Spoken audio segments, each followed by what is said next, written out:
Hey guys, welcome back to my channel, and today I'll be comparing the Nintendo Switch with the Nintendo Switch OLED version, which just came out yesterday.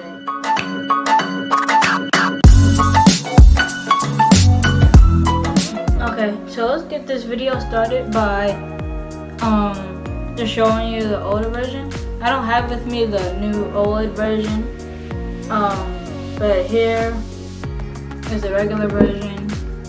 See the screen, you see around it, that's how the controllers look, the back, you see the kickstand.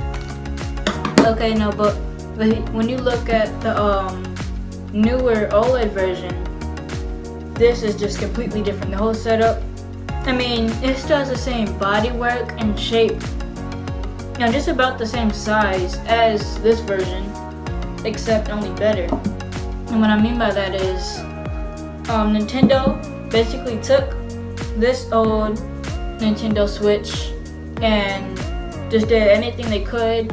All the bugs, fixed it. All the looks that they didn't like, fixed it. They just doing as many new things as they could to the Switch, because it wasn't, I'm not gonna lie, the Nintendo Switch is not a bad thing, gaming console, as far as other gaming consoles are concerned. It's not bad, but it could be made better. So in today's video, I'll explain to you how Nintendo made this Nintendo Switch OLED version better than Nintendo Switch, the original model, of course. Okay, so first thing to point out, and it's very obvious when you take it out the box, when you look at the picture on the box, when you take it out the box, is the Joy-Con controllers. I have the gray version with the controllers, but as most of you watching this video know, the original Nintendo Switch comes with red and blue Joy-Cons. But Nintendo went for a more modern look and made it white. And they also did this to none other than the dock. They also took the dock and made it white. Am I complaining? No, I actually like it. It looks more modern. As you can see, they did that with the PS5 that just recently came out. It was very popular. They made it white, make it look more modern, make it stand out. And so Nintendo took that idea and put it in the Nintendo Switch OLED version. And I actually like it. It's modern, it looks nice, but I hope it's not easy to get dirty, of course, because white things get dirty easy. So that's, I warn you, be careful with that. But yeah, nothing really different about the Joy-Cons, or the dock. Actually, there's something different about the dock, which I'll talk about later on. But for the most part, the Joy-Cons, the only thing difference is instead of being gray or red and blue, they changed it to white. But of course you can change it. White is not the only color that you can have. You could still take your other controllers off your Nintendo Switch, or you could still change it out, as you can with the regular Switch, and as you can with the grip holders. You could also still change that out. It still fits. But they also made the controller that comes with Nintendo Switch white. So overall, yeah, I like the white. It's a nice color. It looks modern. It's really nice. Okay, second biggest thing that you notice when you take it out the box is the screen. And you may be asking, what's so different about the screen? But as you can see, if you look at the Switch, you got all this black space right here. Same with the other side. All this black space on the bottom. All this black space on the top. And what Nintendo did is just wiped it all out, giving the Nintendo OLED a 7-inch screen, comparing to the Nintendo's regular Switch 5.5-inch screen. It's not a big difference, no it's not, but it does look better and adds to the modern look of the new OLED version. I have to say I do like it. It's bigger, and it just makes it look better in general. So I do like that. The third biggest thing you notice, Nintendo added, they doubled the storage space on Nintendo Switch OLED. Instead of having the 32 gigabytes that the regular Nintendo has, they gave it a 64 gigabyte storage. And I do like this because when I went to get games for my Nintendo Switch, I installed 3 games, just 3 games. And when I went to go install the 4th game, it wasn't letting me install it, and I was like wondering why. I went to the settings, and the storage was all run up. I couldn't download the last game. But it just all comes down to looking at how much storage each game will take up. You could take wise choice, but for me, if you're on a gaming console, you shouldn't have to look at whether or not you could get the game because of the storage that it takes up. You should be able to just download it or get the game card, insert it, and play. So they did improve that, because I'm sure they got a lot of complaints about that, because to me that is very annoying, having to go get an SD card just to be able to play more games on your Nintendo Switch. So they doubled the storage space, which I'm sure can handle more games. But like I said before, you do have to watch how much storage each game does take up, to limit the amount of games you have, to the ones you like best. That way you can manage your storage better. And coming back to the dock, on the new Nintendo Switch OLED version, they added a LAN port, so we can see on the back. To get here, you see there's a plug space. You open it up, and we can see there's the AC adapter, there's USB, and there's HDMI output. There's each where you plug it up at.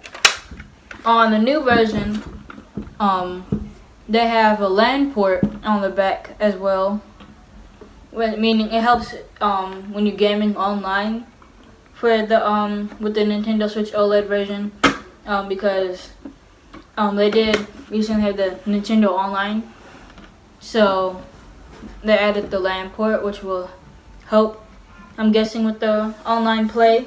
I haven't had a chance to test it out, because as I mentioned before, I don't have the Nintendo Switch OLED. I do have a Nintendo Switch though, so I can tell you that would help better with this Nintendo Switch, the newer version, and attract more customers and more traffic. So as the newest member of the Nintendo family, I think the OLED, the Nintendo Switch OLED does do a good job of keeping on pace with the modernness with the other gaming consoles. But the similarities of the Nintendo Switch versus the Nintendo Switch OLED, as I mentioned before, the controllers, you could still switch them out. You could take your old controllers, put them on your OLED version, or your older ones. It takes the same game cards as Nintendo Switch. You open this part up and pops out. You can still use the same game cards for your Nintendo Switch. But just now looking at the back, almost forgot, there's another big difference that you notice looking at the Nintendo Switch OLED, which is all this right here, those vent system and stuff in the back. They cleared that out, and they just took the whole back and made a whole kickstand, because this kickstand, to begin with, I don't know why Nintendo decided to put the kickstand right here on the side. They should at least put it in the middle. But I could see, I mean, it's not all that bad, but if you're trying to like game and stuff on a tabletop mode, which is why the kickstand's there, or watch something, if you bend it too far back, it just snaps right off. But you can put it back. So Hello's looking worried. I did not break my Switch. You can put it back. But I do like on the new Nintendo Switch OLED, they have a bigger kickstand. It goes around the whole back of the Nintendo Switch OLED, and you can angle it. So it's not just like this kickstand where you pop it out and it's only one direction. You can move it upwards to get a better angle. You can move it down. But if you move it upward, your Nintendo's gonna fall forward. It's gonna close. This kickstand's gonna close. And move it too far back, it's just gonna pop out. So that kickstand is definitely a big improvement. Which is why another reason why customers are gonna buy the Nintendo Switch OLED version over the other one. Overall, what do I think? I think Nintendo Switch OLED, it's a pretty good deal.